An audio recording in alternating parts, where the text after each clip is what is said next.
চলে আসলাম কৃষ্ণনগরের একটা ফেমাস স্পাইস হোটেলে। সেখানে কিন্তু নিয়েছিলাম এরকম সুন্দর একটা শালপাতায় থালি। প্রথমে তোমাদের সঙ্গে শেয়ার করি চলো কোথায় এসেছি। এটা কিন্তু ছিল নাইস ক্যাফে হোটেল, যেটা কিন্তু কৃষ্ণনগর ডিএম অফিসের একদম কাছে। আর এখানে দেখো বসার জায়গা ভেতরেও আছে, বাইরে আছে, ভেতরটা এসি একটু ছোট। আমাদের কিন্তু দুটো থালি চলে এসেছে। আমরা নিয়েছিলাম হচ্ছে মাছের থালি, আর এরকম শশা ঝুড়ি করে দিয়ে দিল। তো চলো ফার্স্টে ডাল দিয়ে শুরু করা যাক। ও তোমাদের সঙ্গে তো শেয়ারই করলাম না কি কি ছিল। ছিল ডাল, মাছের মাথা দিয়ে মুড়ি ঘন্ট, আর ঝুড়ি ঝুড়ি আলু ভাজা, আর তার সাথে কিন্তু আসবে মাছ। এরকম সুন্দর যা ডালটা লাগছে না ভাতটা দিয়ে, কি বলবো তোমাদের। ভাতটা কিন্তু একদম সম্পূর্ণ অন্য চালের ভাত। আমি নিজেও জানি না এটা কি চালের ভাত, কিন্তু মানে চালের একটা আলাদা স্বাদই আছে, যেটা তরকারির সঙ্গে মিশে গিয়ে তরকারির স্বাদটাকে আরও যেন দ্বিগুণ করে দিচ্ছে। আর তারপরে কিন্তু নিয়ে নিলাম হচ্ছে মাছের মাথা দিয়ে মুড়ো ঘন্ট, যেখানে কিন্তু অনেক বড় মাথা দিয়েছিল, মাছের যে কাঁটাটা হয়, আর যে অসাধারণ স্বাদ, মানে পুরো প্রপার একটা মুড়ো ঘন্টের স্বাদ কিন্তু আসছিল। আর এনাদের খাবার দাবার কিন্তু দুর্দান্ত। আর দেখো বলতে বলতে চলে আসলো হচ্ছে মাছ। আমরা নিয়েছিলাম কিন্তু শোল মাছ। অনেক দিন শোল মাছ খাওয়ার ভীষণ ইচ্ছা করছিল, আর আমি কিন্তু বাড়িতে শোল মাছ বানাতে পারি না, তাই জন্য কিন্তু এরকম শোল মাছের কালিয়া নিয়েছিলাম। আর এক্সট্রা রাইস নিলাম। এখানে কিন্তু এক্সট্রা রাইসের জন্য 10 টাকা করে লাগে। তো চলো শোল মাছের কালিয়াটা দিয়ে খেয়ে দেখা যাক। মাছটা দেখেই তো আমার ব্যাপক লোভ লাগছে। আমি অনেক দিন পরে খাবো শোল মাছ।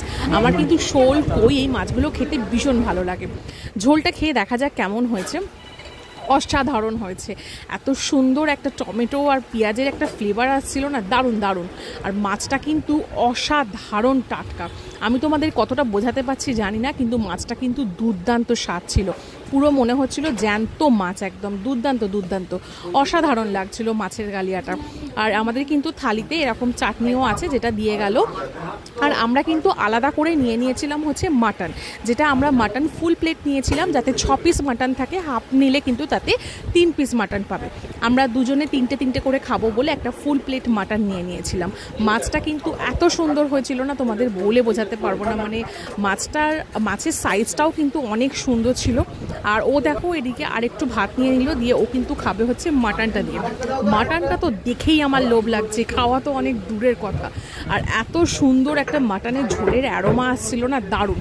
এখানে ভেতরে এসি রুমেরটা একটু বসার জায়গাটা ছোট, তাই জন্য আমি তোমাদের জানি না কতটা ভিডিও করে বোঝাতে পারছি। আর আমি কিন্তু খাবো এবার মাটন দিয়ে। ফার্স্টে একটু লেবু ভাতের ওপর দিয়ে চিপে নিলাম, তারপরে নিয়ে নিলাম হচ্ছে মাটন। ঝোলটা একটু কম পড়েছিল, তাই জন্য ওনাদের বলাতে কিন্তু ওনারা এসে আমাকে অনেকটা ঝোল দিয়ে গেছিলো। মানে কতটা দিল ঝোল, আর ঝোলের স্বাদটা কেমন আর মাটনটা কেমন চলো তোমাদের সঙ্গে খেয়ে শেয়ার করি।